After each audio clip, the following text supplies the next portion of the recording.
அஸ்ஸலாமு அலைக்கும் வரஹ்மத்துல்லாஹி வபரகாத்துஹு. நம்ம எல்லாரோட வீட்டுக்கும் ஒரு சீஃப் கெஸ்ட் வர போகிறாங்க. அதாவது நம்ம வீட்டுக்கு வர சீஃப் கெஸ்ட்டை நம்ம எப்படி வரவேற்போம்?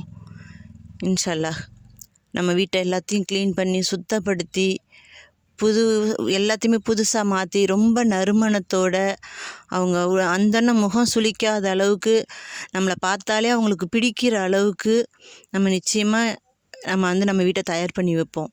அதே போல் வர்ற விருந்தினரும் சும்மா வரப்போகிறதில்ல, கண்டிப்பாக நிறைய பரிசு பொருட்கள் நமக்கு தர காத்திருக்காங்க.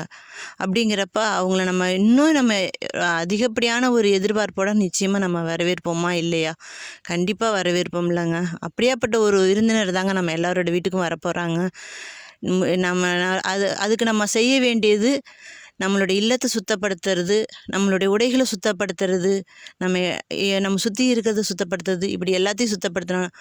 அதுக்கு எல்லாத்தையும் தாண்டி முதல்ல நம்ம ஒன்று சுத்தப்படுத்தணுங்க, நம்மளுடைய கல்பு.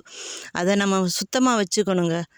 அந்த கல்பை நம்ம சுத்தப்படுத்திட்டோம் அப்படின்னாலே அதை அடையிறது ரொம்ப எளிமையாக இருக்குங்க.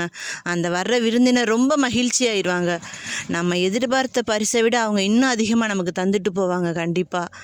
அப்படிப்பட்ட ஒரு விருந்தினர் யாருன்னு கேட்குறீங்களா? நம்மளுடைய ரமலான் தாங்க. அது வருஷத்தில் ஒரு தடவை வருது நம்மக்கிட்ட. அதை நம்மக்கிட்ட வர்றதும் தெரியாது, நம்மளை விட்டு போகிறதும் தெரியாது. அந்த அளவுக்கு அது நம்மளை ரொம்ப மிக வேகமாக நம்மளை கடந்து போயிடுது.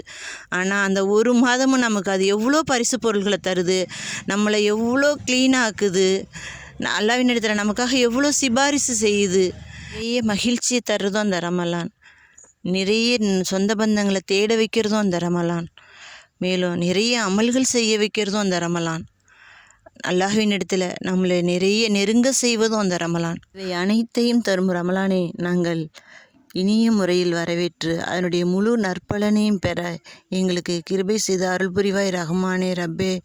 இன்ஷா அல்லாஹ். ஆமீன் ஆமீன் யா ரப்பல் ஆலமீன்.